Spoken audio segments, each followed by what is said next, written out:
All right, so this one's the flag stretch. This one's really good to open up your shoulders, your lats, down in through your rib cage and down into the hip as well.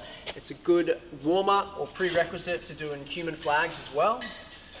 So I've got the stall bars here. You can also just do this on a bar as well, but I really like the stall bars. It gives you a better grip. So I'm going to reach, I'm facing one direction. So if I'm facing the stall bars here, I'm going to turn to my right, and my right arm is going to come over the top. Over the top, holding just above my head, somewhere about here is good. And then the bottom arm is going to be placed down here. You might want to just play around with it depending on how long your wingspan is. You might want to play around with different distances between the hands. You'll find one that's suitable for you. But I'm going to go here, I'm going to place my hand down roughly where my hip is or a little bit below. And then from here, I'm going to be pulling from the top and pushing from the bottom. So the top hand, the action is pulling down, and I'm going to be rotating out away from the stall bars.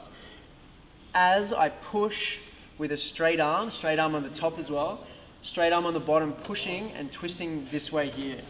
So I sink into it, I twist and I push, and I put all the weight into the arms. I'm pulling from the top, pushing from the bottom, and trying to stretch out the lats and opening up this flag position.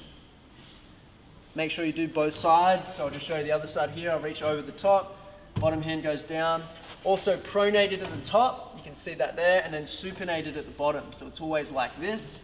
Again, over the top, pushing, rotating, just show it from the other side here, and then stretching this out. And you'll feel that stretch from here all the way through your body, down into your hip.